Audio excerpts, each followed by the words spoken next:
नमस्कार दोस्तों, आप सभी का एक बार फिर से हार्दिक स्वागत है आपके अपने इस यूट्यूब चैनल पे। दोस्तों आज हम डिस्कस करेंगे स्टाफ नर्स के पेपर की ऑफिशियल आंसर की।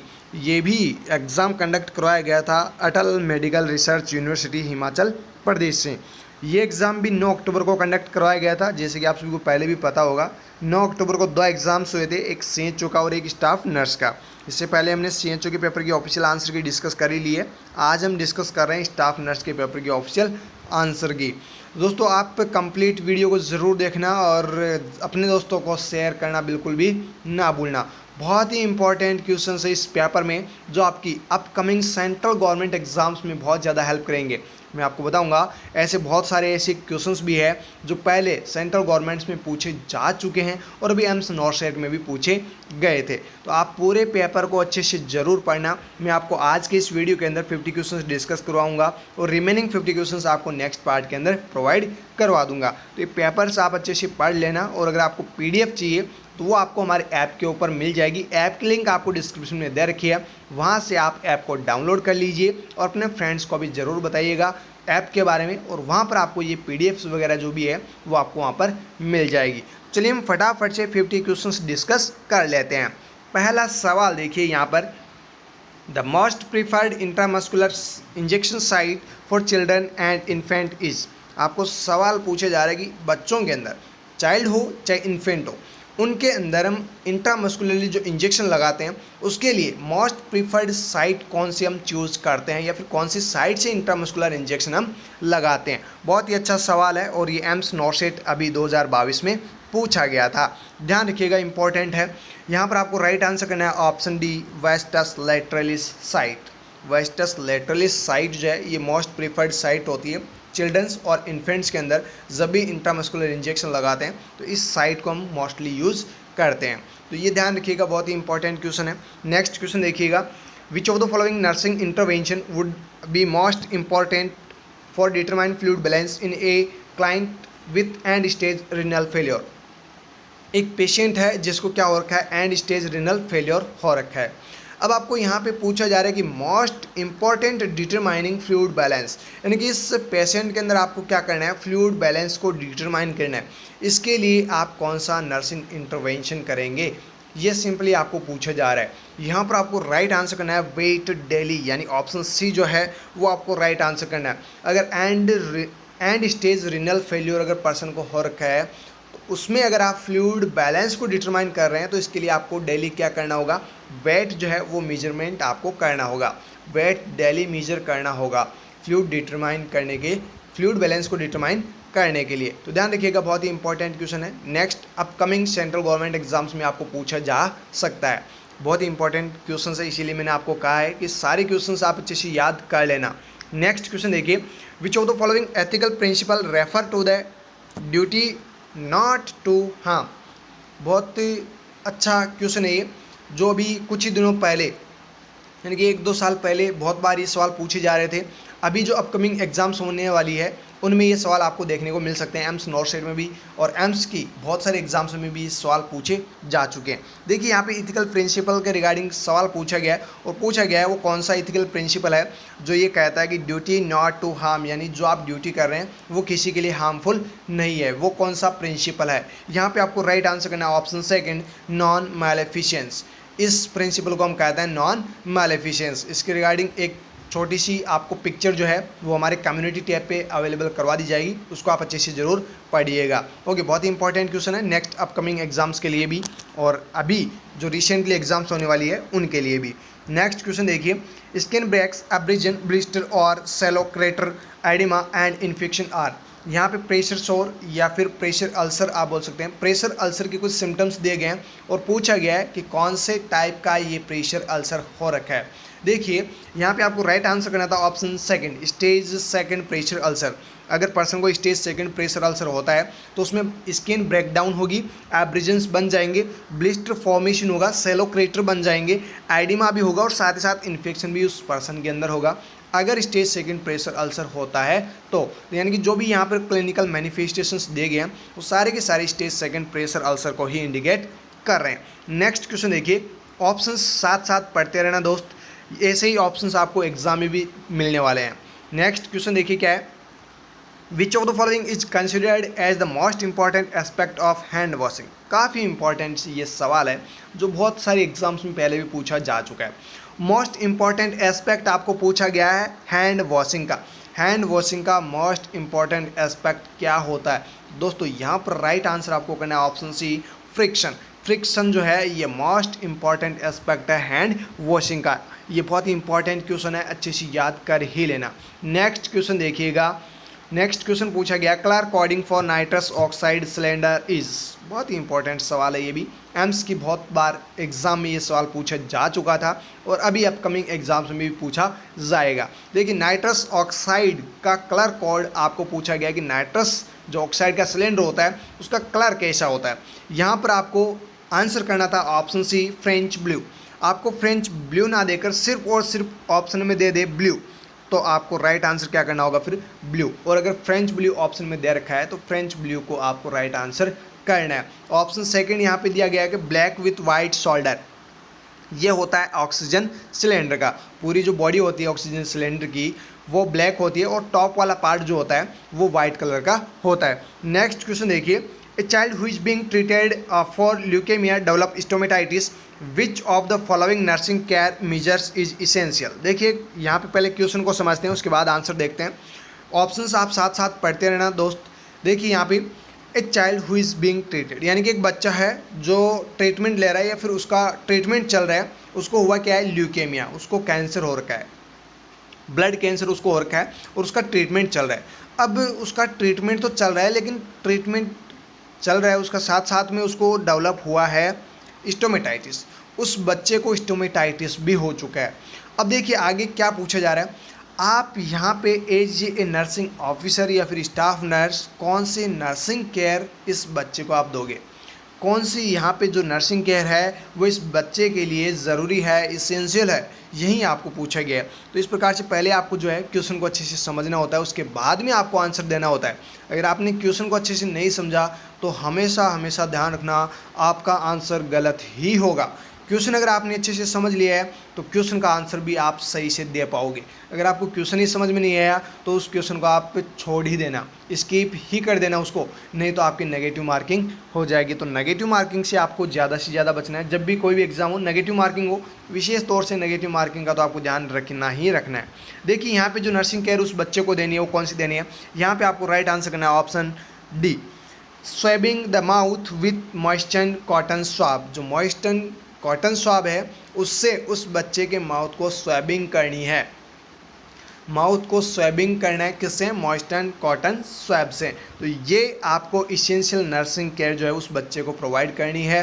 ल्यूकेमिया का ट्रीटमेंट चल रहा है, स्टोमेटाइटिस उस बच्चे को डेवलप हो गया है, तो यहाँ पे आपकी नर्सिंग केयर ये रहेगी। ओके नेक्स्ट क्वेश्चन देखिए, पार्शियली और complete separation of wound edges is called. बहुत ही अच्छा क्वेश्चन है जो कि सेंट्रल गवर्नमेंट के एग्जाम में मोस्टली पूछा ही जाता है। पार्शियली और कम्प्लीटली अगर वुंड एजेस सेपरेट हो चुके हैं तो इस टर्म को हम क्या कहते हैं, इस टर्म को हम कहते हैं वुंड डाइसेंस।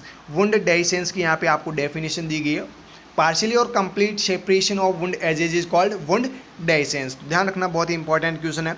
नेक्स्ट क्वेश्चन देखिए, during administration of enema if the patient complain of abdominal cramps what should the nurse do. बहुत ही इंपॉर्टेंट क्वेश्चन है। एक पेशेंट को आप क्या कर रहे हैं, एनिमा एडमिनिस्टर कर रहे हैं, एनिमा एक पर्सन को आप लगा रहे हैं। अब देखिए पेशेंट जो है वो कंप्लेन कर रहा है कि मेरे को एब्डोमिनल क्रैम्प्स अराइज हो रहे हैं, तो एज नर्स आप अब क्या करेंगे। बहुत ही अच्छा सवाल है। एनिमा आप किसी पर्सन को दे रहे हैं, यानी कि एक पेशेंट है जिसको आप एनिमा लगा रहे हैं और पेशेंट आपको कंप्लेन कर रहा है एब्डोमिनल क्रैम्प्स की। अब आप एजी नर्स क्या करेंगे, तो यहाँ पे आपको राइट आंसर करना है option first, stop giving enema. जो एनिमा आप यूज़ कर रहे हैं या फिर उस पर्सन को दे रहे हैं उस एनिमा को आपको स्टॉप करना है। ये आपका यहाँ पे नर्सिंग प्रायोरिटी एक्शन रहेगा। ऐसा ही question same as it is AIIMS में भी पूछा जा सकता है। वहाँ पे एक दो लाइन और क्रिएट की जाएगी और पूछा जाएगा एज ए नर्सिंग ऑफिसर यहाँ पे आपका फर्स्ट एक्शन क्या होगा। तो इस प्रकार से आपको और भी बढ़ा चढ़ा के पूछा जा सकता है, तो ध्यान रखिएगा। नेक्स्ट क्वेश्चन देखिए, what is the main purpose of the cardiac bed, cardiac bed का मेन पर्पज क्या है। तो मेरे दोस्त यहाँ पे राइट आंसर कर देना option second, to relieve dyspnea. ऐसा नहीं है कि नेक्स्ट जो अपकमिंग एग्जाम हो उसमें same as it is question पूछे जाए और आप कहीं ऑप्शन बी पे आपको यहाँ पे मतलब ऑप्शन जो सेकंड है वहाँ पे टू रिलीव डिस्निया ना देकर कोई और ऑप्शन दे दिया जाए। तो ऐसा नहीं कि सर ने कहा था ऑप्शन सेकंड ही करना है, ऐसा नहीं। ऑप्शन जो सेकंड है टू रिलीव डिस्निया ये कहीं पर भी आपको मिल सकता है, लेकिन आपको ये ध्यान रखना है कार्डिक बेड जो है उसका मेन पर्पज होता है टू रिलीव डिस्निया, यानी कि किसी को सांस लेने में तकलीफ हो रही है, डिफ़िकल्टी हो रही है, तो उसको कार्डिक बेड पे रेस्ट करवाई जाती है, जिससे उसके डिस्निया जो हो रखा है, जो ब्रीदिंग डिफ़िकल्टी जो हो रही है वो रिलीव हो जाएगी। नेक्स्ट क्वेश्चन देखिए, that technique used to prevent cross infection is non as, cross infection को प्रिवेंट करने के लिए कौन सी टेक्निक यूज ली जाती है, या फिर मैं एक सिंपल लैंग्वेज में कहूँ तो इस प्रकार से बोल सकता हूँ कि वो टेक्निक जिससे हम क्रॉस इन्फेक्शन को प्रिवेंट करते हैं उस टेक्निक को क्या कहते हैं। तो यहाँ पे आपको राइट आंसर करना ऑप्शन सेकेंड, बैरियर नर्सिंग। अभी 1-2 साल पहले बहुत बार ये सवाल पूछा जाता था, बहुत बार ये क्वेश्चन एग्जाम्स में पूछा जाता था। अभी जो अपकमिंग एग्जाम्स होने वाली है उनमें आपको ये क्वेश्चन देखने को मिल सकता है, तो ध्यान रखिएगा। नेक्स्ट क्वेश्चन देखिए, a system of family centred care to a dying patient is known as, बहुत ही अच्छा क्वेश्चन है जो बहुत बार पूछा भी जा चुका है और अभी अपकमिंग एग्जाम्स में भी आपको देखने को मिलेगा। एक पेशेंट है जो डाइंग पेशेंट है यानी कि मरने वाला है, उसको हम सिर्फ सपोर्ट कर सकते हैं, मतलब थोड़ा बहुत सपोर्ट हम कर सकते हैं। जैसे कोई 1 महीने में मरने वाला है तो उसको हम 2 महीने तक जिंदा रख सकते हैं केयर देकर, लेकिन उसकी मौत जो है वो निश्चित है। ऐसे पर्सन की आप केयर कर रहे हैं जो मरने वाला है, तो ये जो टर्म है ये क्या कहलाएगी, इस टर्म को हम बोलते हैं हॉस्पाइस केयर। आपने बहुत बार पढ़ा भी होगा, बहुत बार आपने एग्जाम में ये क्वेश्चन देखा भी होगा। जैसे एंड स्टेज या फिर कैंसर का कोई पेशेंट है जो लास्ट स्टेज के अंदर है, उसको हम सिर्फ साइकोलॉजिकल सपोर्ट देके और कुछ टैबलेट्स वगैरह देके उसको सिर्फ हम क्योर कर सकते हैं, मतलब कंप्लीटली केयर तो नहीं दे सकते, मतलब कंप्लीटली क्योर तो उसको नहीं कर सकते, लेकिन कुछ दिन उसके हम एक्सटेंड कर सकते हैं। जैसे कोई 5 दिन में मरने वाला है उसको हम 7 दिन तक जिंदा रख सकते हैं अच्छे से उसको केयर देकर। तो ये जो केयर होती है उसको हम बोलते हैं हॉस्पाइस केयर। ध्यान रखिएगा, बहुत ही इंपॉर्टेंट क्वेश्चन है, बहुत बार ये पूछा भी जा चुका है और आगे अपकमिंग एग्जाम्स में भी आपको देखने को मिलेगा। नेक्स्ट क्वेश्चन देखिए, which of the following assessment finding should alert the nurse that the elderly client should be evaluated for pernicious anemia। बहुत ही इंपॉर्टेंट क्वेश्चन है। यहाँ पे सिर्फ आपको एक सिंपल लाइन में मैं बोलूँ तो सिर्फ आपको ये पूछा गया है पर्नीशियस एनीमिया एक पर्सन को हो रखा है और असेसमेंट फाइंडिंग आपको चेक करनी है, तो कौन सी असेसमेंट फाइंडिंग आपको उस पर्सन में देखने को मिलेगी। देखिए सिर्फ 2 वर्ड आपको यहाँ पे देखने हैं, मतलब 4 वर्ड आपको देखने हैं। पर्नीशियस एनीमिया हुआ है और उसकी असेसमेंट फाइंडिंग आपको पूछी गई है, बाकी जो लाइनें दी गई है वो तो सिर्फ एक सेंटेंस को बनाने के लिए दी गई है। तो देखिए यहाँ पे एल्डरली पेशेंट है, पर्नीशियस एनीमिया उसको हो रखा है, तो कौन सी असेसमेंट फाइंडिंग आपको देखने को मिलेगी। यहाँ पे आपको राइट आंसर करना है ऑप्शन सी, बिफी रेड टंग। और ये बहुत ही इंपॉर्टेंट क्वेश्चन है, याद कर लेना अच्छे से, अपनी कॉपी में नोटबुक में छाप लेना, अपने दिमाग में भी साथ ही साथ छाप लेना। नेक्स्ट क्वेश्चन देखिए, what is the primary reason for administering the iron using the Z track technique. ये भी एम्स नॉर्सेट में भी सवाल पूछा गया था, बहुत इंपॉर्टेंट सवाल, बहुत बार एग्जाम में ये पूछा जाता है। प्राइमरी रीजन क्या है, सवाल क्या पूछा जा रहा है, प्राइमरी रीजन आपको पूछा गया है, आप क्या कर रहे हैं, आयरन एडमिनिस्टर कर रहे हैं और कौन सी टेक्निक से, जेड ट्रैक टेक्निक से। तो आपको ये पूछा जा रहा है कि जो जेड ट्रैक टेक्निक आप यूज़ कर रहे हैं इसका प्राइमरी रीजन क्या है, इसका कारण क्या है, आपने जेड ट्रैक टेक्निक ही यूज़ की। आयरन जब आप दे रहे हैं तो जेड ट्रैक टेक्निक यूज़ कर रहे हैं, आप डाइक्लो इंजेक्शन दे रहे हैं तो उसमें आपने कोई जेड ट्रैक टेक्निक यूज़ नहीं की, तो इसका रीजन क्या है, ये रीजन आपको पूछा जा रहा है। यहाँ पे आपको राइट आंसर करना है option second, it prevents staining of the skin. Skin की स्टेनिंग को प्रिवेंट करने के लिए जेड ट्रैक टेक्निक यूज़ लेते हैं, या फिर यूँ बोल सकते हैं कि जो ड्रग आपने इंजेक्ट किया है उसके बैक फ्लो को रोकने के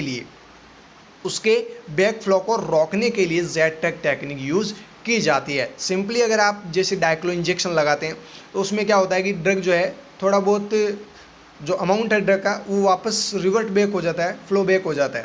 तो इस जेड ट्रैक टेक्निक अगर आपने यूज़ की है आयरन के लिए तो ये ड्रग जो है एक बार आपने इंसर्ट कर दी तो उसके बाद ये वापस बैक फ्लो नहीं हो पाएगी। तो यहाँ पे स्किन की स्टेनिंग को प्रिवेंट करने के लिए जेड ट्रैक टेक्निक यूज़ की जाती है, ये आप ध्यान रखिएगा। नेक्स्ट क्वेश्चन देखिए, which nursing intervention is appropriate to prevent pulmonary embolus in a patient who is prescribed bed rest. देखिए एक पेशेंट है जिसको पल्मोनरी एम्बोलस हो रखा है और उसको बेड रेस्ट के लिए बोला हुआ है, डॉक्टर ने कहा है कि आपको सिर्फ और सिर्फ क्या करना है, बेड रेस्ट करना है। अब यहाँ पे आपको ये पूछा जा रहा है कि नर्सिंग इंटरवेंशन क्या होगा। यहाँ पर पेशेंट है पल्मोनरी एम्बोलस का, उसको मतलब पल्मोनरी एम्बोलस से आपको क्या करना है, प्रिवेंट करना है।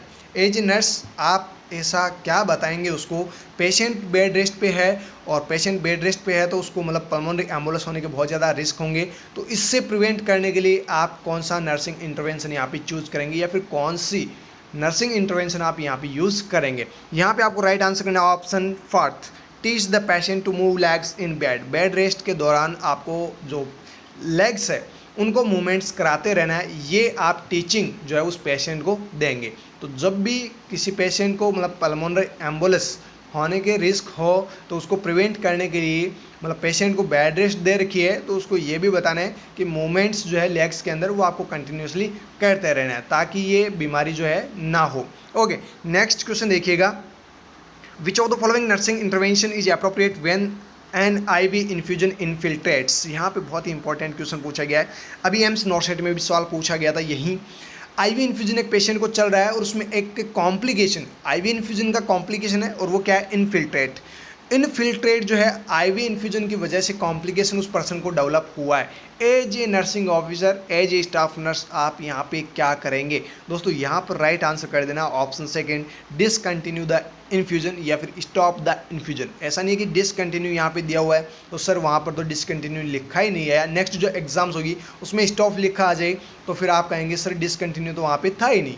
तो ऐसा नहीं है, डिसकंटिन्यू का मतलब भी क्या है, स्टॉप करना ही है। डिसकंटिन्यू द इन्फ्यूजन, जो इन्फ्यूजन उस पर्सन को चल रहा है, IV इन्फ्यूजन जो आप दे रहे हैं उसको आपको स्टॉप कर देना है, डिसकंटिन्यू कर देना है। अगर उसमें कॉम्प्लिकेशन अराइज हो रहा है जैसे इन्फिल्ट्रेट्स, फ्लेबाइटिस, इस प्रकार के कोई भी कॉम्प्लिकेशन हो, सबसे पहले आपको क्या करना होता है, इन्फ्यूजन को स्टॉप करना होता है। नेक्स्ट क्वेश्चन देखिए, which of the following conditions has an increase risk for developing hyperkalaemia. ऐसी वो कौन सी कंडीशन है जिसकी वजह से हाइपरकैलेमिया डेवलप होने के बहुत ज़्यादा रिस्क होते हैं। बहुत ही अच्छा सवाल है जो आपकी अपकमिंग एग्जाम्स के लिए बहुत ही इंपॉर्टेंट होगा। देखिए यहाँ पे हाइपरकैलेमिया के लिए रिगार्डिंग सवाल पूछा गया तो यहाँ पे आपको राइट आंसर करना है option D, and stage renal disease. अगर पर्सन को एंड स्टेज रिनल डिजीज हुई है तो उस पर्सन को हाइपरकैलेमिया होने के बहुत ज़्यादा रिस्क रहेंगे। ओके, नेक्स्ट क्वेश्चन देखिए, a circumscribed raised lesion that contains pus which may be formed as a result of purulent change in a vesicle is।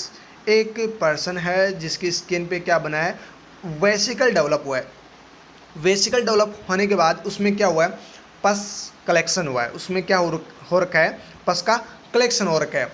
ये एक सर्कमस्क्राइब्ड राइज्ड लीजन है जो कि बना हुआ है, इसमें पस जो है वो एक्यूमुलेट हो चुके हैं, प्यूरुलेंट चेंजेस या पस कलेक्शन आप बोल सकते हैं एक प्रकार से। तो ये जो है ये किसको इंडिकेट कर रहा है, ये सिंपली आपको पूछा गया है। यहाँ पे आपको राइट आंसर करना है ऑप्शन डी, पुस्चुल्स, यानी जो पुस्चुल्स बनेंगे उसमें क्या होगा, प्यूरुलेंट चेंजेस आपको देखने को मिलेंगे और जो पस है उसका कलेक्शन आपको वेसिकल के अंदर देखने को मिलेगा। ओके, तो यहाँ पे पुस्चुल्स जो है वो आपको राइट आंसर करना है। नेक्स्ट क्वेश्चन देखिए, इंपॉर्टेंट क्वेश्चन है, अकॉर्डिंग टू मास्लो हायरार्की, बहुत ही अच्छा सवाल है।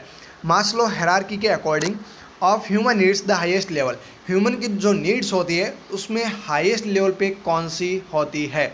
According to Maslow hierarchy human needs, आपको ये मतलब पूरी लाइन दी गई है और अब आपको पूछे जा रहे हैं कि हाईएस्ट लेवल पे कौन सी नीड्स होती है। यहाँ पे आपको राइट आंसर करना है option D, self actualization. According to Maslow hierarchy human needs theory, जो ह्यूमन बींग्स होती हैं उनकी हाईएस्ट लेवल की जो नीड होती है वो कौन सी होती है, वो होती है self actualization. Okay, next question देखिए, बहुत ही इंपॉर्टेंट क्वेश्चन है, which of the following is the appropriate nursing intervention for a patient with a terminal illness who is passing through the acceptance stage. देखिए एक ऐसा पेशेंट है जिसकी आप केयर कर रहे हैं और वो पेशेंट है टर्मिनल इल।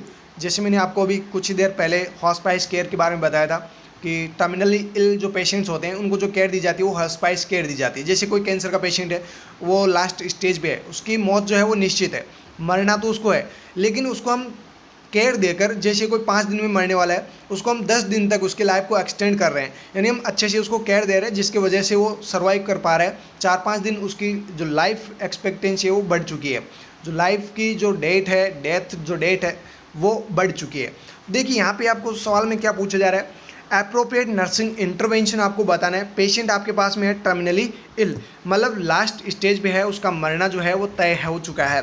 अब देखिए यहाँ पे passing through the acceptance stage, कौन सी एक जो एक्सेप्टेंस स्टेज है वो आपको पूछी गई है। टर्मिनली इलनेस पेशेंट के आप केयर करें तो एज ए नर्सिंग इंटरवेंशन यहाँ पे क्या होगा आपका। तो देखिए यहाँ पे आपको राइट आंसर करना है option D, being around through not speaking, मतलब टर्मिनली जो इल पेशेंट होते हैं उनके आसपास में शोर शराबा बिल्कुल भी नहीं करना है।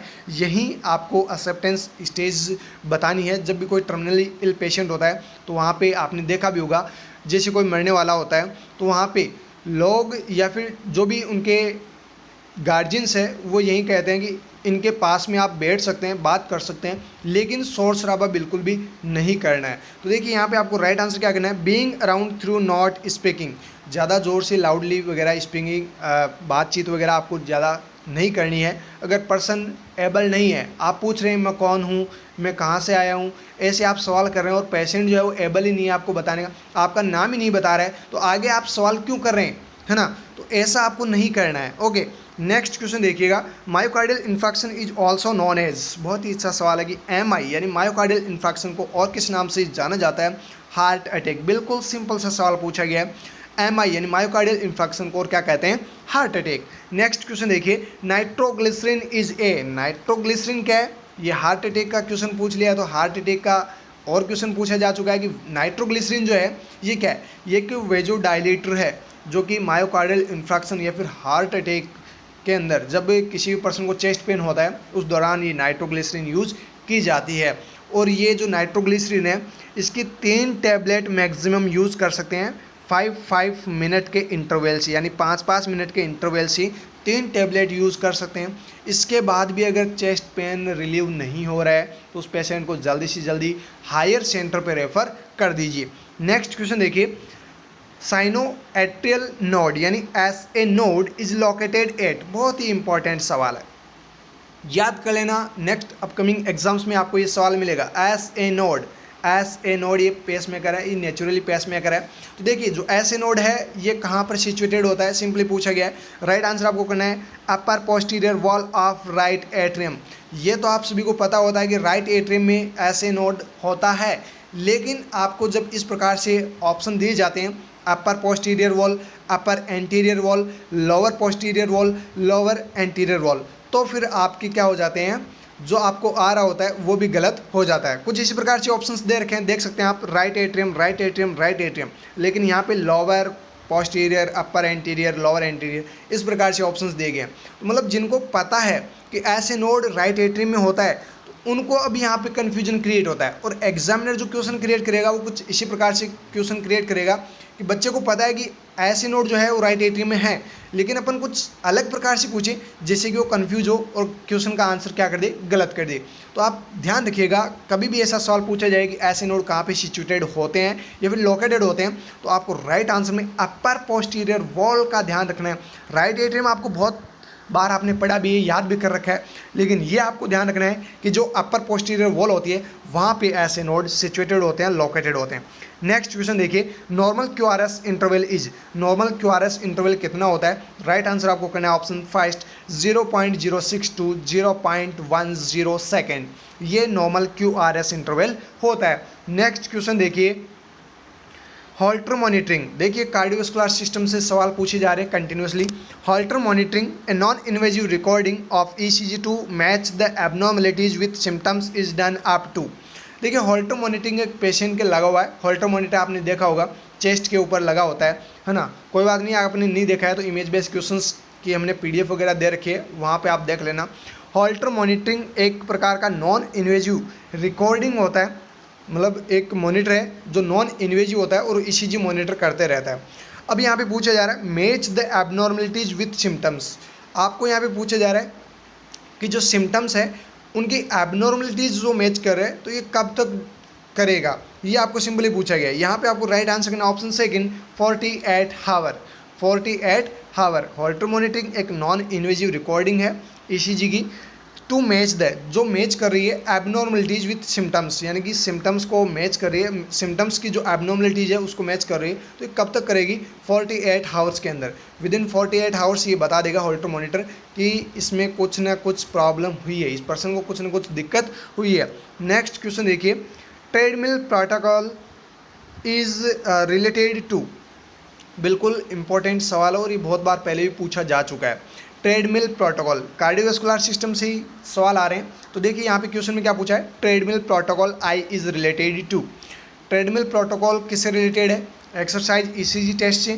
तो मतलब जब एक्सरसाइज कर रहा होता है पर्सन तो उसकी हार्ट बीट वगैरह ईसीजी वगैरह वो चल रही होती है, उसको मतलब मॉनिटर कर सकते हैं ट्रेडमिल टेस्ट के थ्रू। तो यहाँ पे आपको राइट आंसर क्या करना है? Option D, exercise ECG test से रिलेटेड है treadmill protocol I. Next question देखिए, sinus tachycardia is treated by. Sinus tachycardia को किससे ट्रीट करते हैं या फिर इसके ट्रीटमेंट के लिए कौन सी ड्रग यूज लेते हैं? यहाँ पर आपको राइट आंसर करना है ऑप्शन डी, एटेनोलॉल। एटेनोलॉल जो है साइनस टैकीकार्डिया को ट्रीट करने के लिए यूज ली जाने वाली ड्रग है। यहाँ पे कार्डियोवैस्कुलर से कंटिन्यूसली सवाल पूछे जा रहे हैं। आगे देखिए क्या पूछा गया, विच of the following is the quickest source of energy. सबसे फास्टली जो एनर्जी प्रोवाइड करता है उस फूड का नाम आपको पूछा गया है, उस सोर्स का आपको नाम पूछा गया, क्विकेस्ट सोर्स ऑफ एनर्जी। अगर आप कौन सा वो ऐसा सोर्स है जिसको आप लेंगे तो उससे आपकी बॉडी के अंदर जल्दी से जल्दी एनर्जी बढ़ जाएगी, ऐसा कौन सा सोर्स है? यहाँ पे आपको राइट आंसर करना option C, glass of orange juice. जब भी आपको ऐसा लगे कि शरीर में हाथ पैर जो है वो काम करना बंद कर रहे हैं, यानी कि आपको सुन्नपन जो है वो महसूस हो रही है, आपको ऐसा लग रहा है कि बहुत ज़्यादा वीकनेस बॉडी के अंदर आ गई है, तो उस दौरान आपको क्या करना है? ऑरेंज जूस जो है वो आपको लेना है। एक ग्लास ऑरेंज जूस जैसे ही पियेंगे कुछ ही देर में आपके शरीर में ताकत आ जाएगी। तो ध्यान रखिएगा, और ये इंपॉर्टेंट सवाल भी है और आगे अपकमिंग एग्जाम्स में भी सवाल पूछा जा सकता है। नेक्स्ट क्वेश्चन देखिएगा, the reason of polyuria is best defined as. Reason जो है पॉलीयूरिया का, ऐसे कौन सी यहाँ पे कुछ स्टेटमेंट दे रखे हैं, कौन सा वो स्टेटमेंट है या फिर कौन सी वो डेफिनेशन है जो बेस्ट डिस्क्राइब करती है पॉलीयूरिया के रीजन को? यहाँ पे आपको राइट आंसर करना option second, diminished ability of the kidney to concentrate the urine. जो यूरिन की कंसनट्रेट है उसकी जो मतलब किडनी के अंदर जो कंसनट्रेट होती है यूरिन की, उसकी जो एबिलिटी होती है वो डिमिनिश्ड हो जाती है, उसकी वजह से क्या होता है? पॉलीयूरिया होता है। मतलब पॉलीयूरिया की यहाँ पे एक डेफिनेशन जो अच्छे से दे रखी है वो कौन सी? Option second, diminished ability. जो एबिलिटी है किडनी की कंसंट्रेट करने की यूरिन को, वो एबिलिटी खो चुकी है किडनी, और उसकी वजह से, या फिर मतलब खो चुकी है ऐसा तो नहीं बोल सकते, लेकिन किडनी जो है वो यूरिन की कंसंट्रेशन को प्रॉपर मेंटेन नहीं कर पा रही है, डिमिनिश्ड एबिलिटी हो चुकी है, उसको हम क्या बोलेंगे? ये एक पॉलीयूरिया का रीजन है। ओके, नेक्स्ट क्वेश्चन देखिएगा, Glasgow coma scale is scored between. Glasgow coma scale से 2 सवाल एम्स नोट शीट में भी पूछे गए थे। यहाँ पे आपको सिंपली स्कोर पूछा गया कि नॉर्मली स्कोर कितना होता है जीसीएस का। यहाँ पे आपको राइट आंसर करना ऑप्शन डी, 3 to 15। बिल्कुल इजी सा एक क्वेश्चन पूछा गया है। Colour of stool of patient having gastrointestinal bleeding will be. देखिए एक पेशेंट है जिसको गैस्ट्रोइंटेस्टाइनल ब्लीडिंग हो रही है, तो उसमें जो स्टूल होगा उसका कलर किस प्रकार का होगा? यहाँ पे आपको राइट आंसर करना ऑप्शन ए, ब्लैक कलर का होगा। नेक्स्ट क्वेश्चन देखिए, पैराप्लेजिया मीन्स। पैराप्लेजिया से आप क्या समझते हैं या फिर पैराप्लेजिया का मतलब क्या है? यहाँ पे आपको आंसर में करना है paralysis of the lower limbs. जो पैर आपके हैं या फिर जो भी पेशेंट है, अगर पैराप्लेजिया उसको हुआ है तो मतलब उसके पैरों में क्या हुआ है? पैरालिसिस हुआ है। जो लोअर लिम्स है उनमें पैरालिसिस हुआ है। नेक्स्ट क्वेश्चन देखिए, tuberculin test is considered positive if in duration is more than. बहुत ही इंपॉर्टेंट क्वेश्चन है, एम्स में भी पूछा गया था, लेकिन वो HIV पेशेंट का पूछा गया था। देखिए यहाँ पे ट्यूबरकुलिन टेस्ट जो है आपने परफॉर्म किया है, तो आप पॉजिटिव कब कहेंगे? ट्यूबरकुलिन टेस्ट आप पॉजिटिव कब मानेंगे? जब इन ड्यूरेशन जो है वो कितना हो? तो यहाँ पे आपको राइट आंसर करना ऑप्शन डी, 10 mm। 10 mm से ज़्यादा अगर इन ड्यूरेशन है तो उसको हम कहेंगे पॉजिटिव है, यानी कि पेशेंट को क्या हुआ है? TB हुआ है। और अगर एड्स या फिर HIV का पेशेंट दिया जाए तो फिर आपको राइट आंसर में करना है मोर देन 5 या फिर 7 mm, जो भी आपको वैल्यू दी जाए, मतलब 5 से अबव वैल्यू दी जा रही है, जैसे 6, 7, 8 है ना, तो वहीं आपको ऑप्शन राइट आंसर करना है। नेक्स्ट क्वेश्चन देखिए, when recording blood pressure the sound of which are heard with a stethoscope placed over the arteries termed as. जब आप ब्लड प्रेशर रिकॉर्ड कर रहे हैं उस दौरान आप साउंड सुन रहे हैं, क्या कर रहे हैं आप, साउंड सुन रहे हैं किसकी मदद से, स्टेथोस्कोप की हेल्प से। तो आर्टरी जो है यहाँ पर मतलब आपने जो स्टेथोस्कोप लगाया है आर्टरी के ऊपर, वहाँ से आप क्या कर रहे हैं, साउंड सुन रहे हैं। तो ये कौन से प्रकार की साउंड है, किस प्रकार की ये साउंड है, यहाँ पे आपको राइट आंसर करना है ऑप्शन डी, कॉर्ड्सकॉप साउंड। इस साउंड को हम बोलते हैं कॉर्ड्सकॉप साउंड। नेक्स्ट क्वेश्चन देखिएगा, passive acquired immunity is obtain by, जो पैसिव एक्वायर्ड इम्यूनिटी है उसको कैसे ऑब्टेन करते हैं, तो यहाँ पर आपको राइट आंसर करना है option C, giving an antitoxin and antiserum. Antitoxin and antiserum देकर हम पैसिव एक्वायर्ड इम्यूनिटी जो है ऑब्टेन करते हैं। या फिर पैसिव जो एक्वायर्ड इम्यूनिटी होती है उसको ऑब्टेन करने का एक तरीका है जिसमें हम क्या करते हैं, एंटीटॉक्सिन्स देते हैं और एंटीसीरम जो है वो देते हैं। नेक्स्ट क्वेश्चन देखिएगा, incidence of a disease is defined as, यहाँ पे आपको इंसिडेंस की डेफिनेशन पूछी गई है और इंसिडेंस का मतलब होता है न्यू केसेस, जो भी number of new cases define हो रहे हैं उसी को हम क्या बोलते हैं, इंसिडेंस। तो देखिए यहाँ पर डेफिनेशन यहाँ पे दी गई है ऑप्शन डी के अंदर, number of new cases of disease occurring in A giving population, एक पर्टिकुलर पॉपुलेशन के अंदर न्यू केसेज जो भी डिजीज कंडीशन के आ रहे हैं उनके नंबर्स को हम बोलते हैं इंसिडेंस। नेक्स्ट क्वेश्चन देखिए, ORS यानी oral rehydration solution contents all except, ORS के अंदर सभी कंटेंट्स होते हैं एक को छोड़कर। यहाँ पे आपको राइट आंसर करना है ऑप्शन ए, कैल्शियम लैक्टेट। कैल्शियम लैक्टेट को छोड़कर बाकी जो 3 ऑप्शंस दिए गए हैं ये तीनों ही कंटेंट जो है ORS के अंदर आपको देखने को मिलते हैं, यानी ORS के इंटीग्रेंट होते हैं। नेक्स्ट क्वेश्चन देखिएगा, विच of the following is secondary level of prevention, इनमें से कौन सा एक सेकेंडरी लेवल ऑफ प्रिवेंशन है, यहाँ पे आपको राइट आंसर करना है option second, early diagnosis and treatment. Early diagnosis and early treatment जो है ये सेकेंडरी लेवल ऑफ प्रिवेंशन को इंडिकेट करता है। नेक्स्ट क्वेश्चन देखिएगा, a women in reproductive years is recommended to conduct self breast examination to screen breast cancer as per following schedule. देखिए एक महिला है जो रिप्रोडक्टिव ईयर के अंदर है, रिप्रोडक्टिव ईयर का मतलब है यहाँ पे 15 साल से लेकर 45 साल। बहुत बार ये भी पूछा जाता है कि रिप्रोडक्टिव ईयर है वो कितनी होती है, 15 साल से 45 साल तक की जो एज होती है उसको हम बोलते हैं रिप्रोडक्टिव ईयर। एक महिला है रिप्रोडक्टिव ईयर में है, उसको मतलब यहाँ पे आपको ये नहीं दिया गया है कि ये 25 साल की है या फिर 35 साल की है या फिर 20 साल की है, लेकिन ये रिप्रोडक्टिव ईयर के अंदर है। अब ये महिला क्या कर रही है, सेल्फ ब्रेस्ट एग्जामिनेशन कर रही है। तो इसको आप क्या कहेंगे कि जो आप सेल्फ ब्रेस्ट एग्जामिनेशन कर रहे हैं वो कब आप करेंगे या फिर उसको आप क्या एडवाइस देंगे, इस प्रकार से क्वेश्चन पूछा जा रहा है। देखिए यहाँ पे आपको राइट आंसर करना है option C, once a month on 6 to 7 days of menstruation. जब भी मेंस्ट्रुएशन हो उसके 7 दिन बाद में या फिर 1 वीक के बाद में आप जो है ब्रेस्ट सेल्फ एग्जामिनेशन कर सकती है। महीने में सिर्फ और सिर्फ आपको एक बार ब्रेस्ट सेल्फ एग्जामिनेशन करना है। तो ये एडवाइस आपको उस महिला को देनी है। नेक्स्ट क्वेश्चन देखिए, which of the following is not the route of transmission of hepatitis B. इनमें से कौन सा एक जो रूट है जो हेपेटाइटिस बी को ट्रांसमिट नहीं करता है। नॉट यहाँ पे पूछा है नॉट, लेकिन कुछ बच्चे ऐसे होते हैं, कुछ स्टूडेंट्स ऐसे होते हैं जो क्या करते हैं, हेपेटाइटिस बी ट्रांसमिशन देखा और डायरेक्टली यहाँ पे राइट आंसर करके आ जाते हैं पेरीनेटल ट्रांसमिशन या फिर सेक्सुअल ट्रांसमिशन।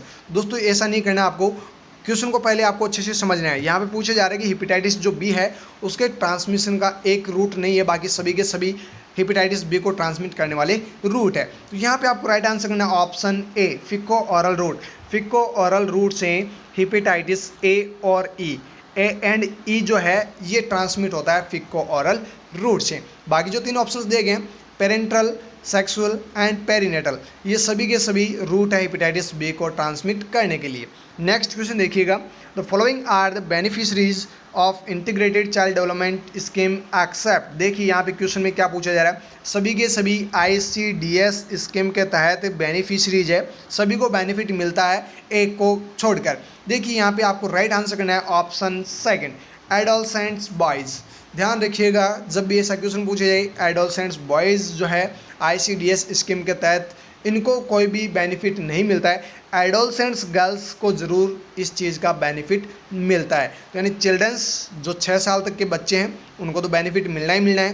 प्रेग्नेंट और लैक्टेटिंग मदर को भी ICDS स्कीम का फ़ायदा मिलना ही है, साथ ही साथ एडोलसेंट्स गर्ल्स को भी इसका फ़ायदा मिलता है, लेकिन बॉयज़ को इसका कोई फ़ायदा नहीं मिलता है। तो यहाँ पे एक्सेप्ट से सवाल पूछा गया, तो एक्सेप्ट में आपको एडोलसेंट्स बॉयज़ यहाँ पे करना है। नेक्स्ट क्वेश्चन देखिएगा, definite host of malarial parasite is. बहुत बार ये सवाल पूछा जा चुका है कि जो मलेरियल पैरासाइट है उसका डेफिनेट होस्ट कौन सा है। यहाँ पे आपको राइट आंसर करना ऑप्शन सेकेंड मॉस्किटोज। मॉस्किटोज क्या है, डेफिनेट होस्ट है मलेरियल पैरासाइट का। नेक्स्ट क्वेश्चन देखिए, a substance which is being added to lower the quality of foods is known as। ऐसा वो कौन सा सब्सटेंस है जिसको ऐड करके फूड की क्वालिटी को लो कर दिया जाता है, इसको हम क्या कहते हैं, इसको हम बोलते हैं एडल्ट्रेंट। इसको हम क्या बोलते हैं, एडल्ट्रेंट, यानी मिलावटी सामान, जो कि भी चल भी रहा है। राजस्थान में स्टार्ट कर रखा है इस प्रकार से कि अगर मिलावटी सामान की आप सूचना देते हैं तो आपको 51,000 रुपये का नगद पुरस्कार दिया जाएगा और आपकी सूचना भी गुप्त रखी जाएगी। अगर मिलावटी सामान कहीं मिल रहा है या फिर मिलावट कहीं पे की जा रही है तो उसकी सूचना आप देकर 51,000 रुपये जीत सकते हैं। तो इसलिए चलाया गया है ताकि लोगों को जो मिलावटी सामान खाकर जो जहर मिल रहा है उस जहर से छुटकारा दिलाया जा सके। तो यहाँ पे एडल्ट्रेंट इस टाइम को हम बोलते हैं जिसमें क्या करते हैं, जो फूड की क्वालिटी है उसको लो कर देते हैं। नेक्स्ट क्वेश्चन देखिए, an organism that is capable of invading and multiplying in the body of the host is that। देखिए जो ऑर्गेनिज्म है जो कैपेबल होता है इन्वेड करने के लिए और मल्टीप्लाई करने के लिए बॉडी ऑफ द होस्ट की बॉडी के अंदर, इसको क्या बोलते हैं, इसको बोलते हैं कॉजेटिव एजेंट। यानी कि कॉजेटिव एजेंट की कंप्लीट एक डेफिनेशन दे रखी है और पूछा गया है कि ये किसको इंडिकेट कर रही है। तो यहाँ पे आपको राइट आंसर क्या करना है, कॉजेटिव एजेंट।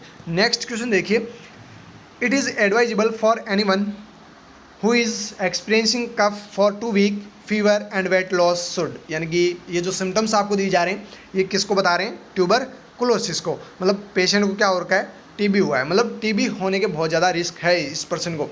उसको आप क्या कर रहे हैं, एडवाइस दे रहे हैं, एज ए नर्स आप उसको एडवाइस दे रहे हैं। और उस पेशेंट ने आपको कंप्लेन की है कि मेरे को कफिंग हो रही है और कफिंग को होते हुए 2 वीक हो चुके हैं, 2 सप्ताह हो चुके हैं, साथ साथ मेरे को बुखार भी रहता है और मेरा वज़न भी जो है धीरे धीरे कम हो रहा है।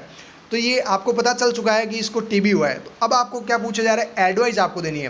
क्या करना है, आपको उस पर्सन को एडवाइस देना है। तो यहाँ पर आपको राइट आंसर करना option 5 get screen for tuberculosis. उस पेशेंट को, उस पर्सन को बताना है कि आप कफ की जांच करवाए, आपको क्या हुआ है, ट्यूबरकुलोसिस हुआ है। तो स्क्रीनिंग आपको किसकी करवानी है, ट्यूबरकुलोसिस की, मतलब उसको ट्यूबरकुलोसिस हुआ है। नेक्स्ट क्वेश्चन देखिए, which hormone is primarily responsible for milk ejection. Milk ejection के लिए कौन सा हार्मोन रेस्पॉन्सिबल होता है। यहाँ पे आपको राइट आंसर करना है ऑप्शन सी ऑक्सीटोसिन। ध्यान रखिएगा, मिल्क इजेक्शन के लिए हार्मोन रेस्पॉन्सिबल होता है ऑक्सीटोसिन। मिल्क प्रोडक्शन के लिए, मिल्क प्रोडक्शन का अगर आपको सवाल पूछा जाए तो फिर आपको राइट आंसर करना है option D prolactin.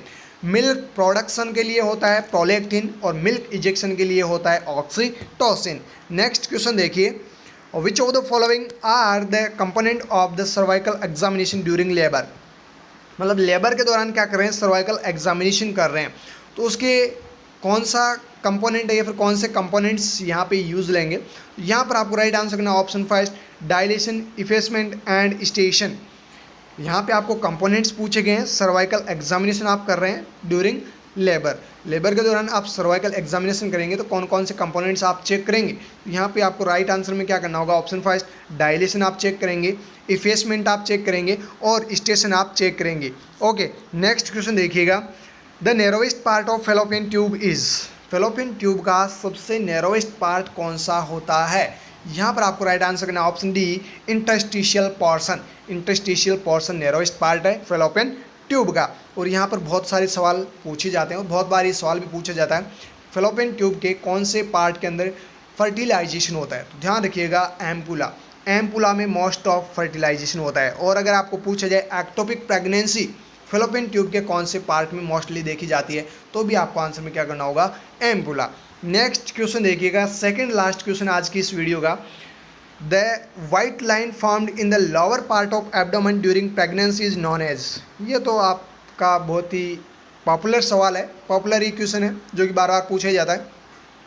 White line बन चुकी है, एक महिला है जिसके लोअर पार्ट ऑफ एब्डोमेन में क्या बनी है, वाइट लाइन बनी है ड्यूरिंग प्रेगनेंसी। इन लाइन को हम क्या कहते हैं, ये सिंपली आपको पूछा गया है, इसको हम बोलते हैं स्ट्रिया ग्रेविडम।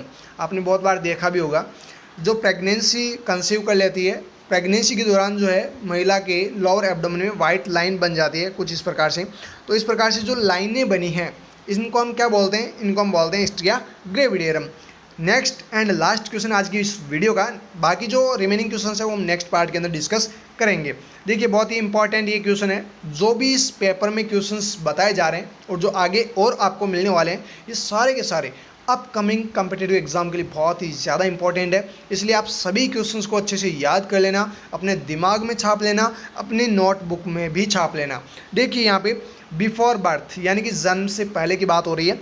विच of the following structure connect the right and left auricle of the heart. बच्चे के जन्म से पहले की बात हो रही है, बच्चे का अभी तक जन्म नहीं हुआ है। अब आपको यहाँ पे ये पूछा जा रहा है कि वो कौन सी स्ट्रक्चर है जो कनेक्ट होती है या फिर कनेक्ट रहती है राइट और लेफ्ट ऑरिकल से। हार्ट के अंदर राइट एट्रियम और लेफ्ट जो एट्रियम है दोनों के बीच में एक कनेक्शन होता है। उस कनेक्शन का, उस स्ट्रक्चर का नाम आपको पूछा गया है, वो कौन सी वो स्ट्रक्चर है, वो कौन सा वो कनेक्शन है।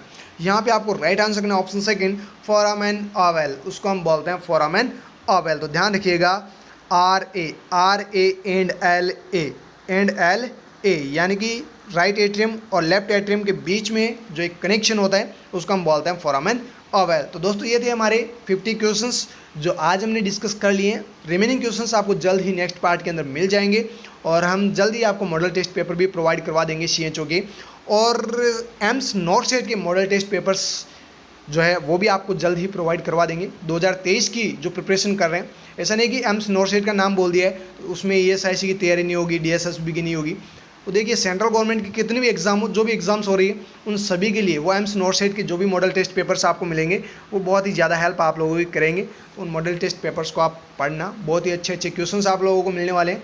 बस आप लोग अपना प्यार हमें बनाए रखिए, प्यार आप लोग दोगे तो आपको बहुत कुछ मिलेगा। आपका प्यार ही बहुत कुछ करने की हमें ताकत देता है। तो आप ज़्यादा से ज़्यादा अपने दोस्तों को, फ्रेंड्स को शेयर कर दीजिए और वीडियो को लाइक करके चैनल को सब्सक्राइब करके बेल आइकन बटन को भी दबा दीजिए ताकि आपको हर एक लेटेस्ट वीडियोज़ के अपडेट जल्दी से जल्दी मिलते रहे। फिर मिलते हैं दोस्तों नए वीडियो के साथ, तब तक आप हमारे साथ बने रहिएगा। Thank you so very much.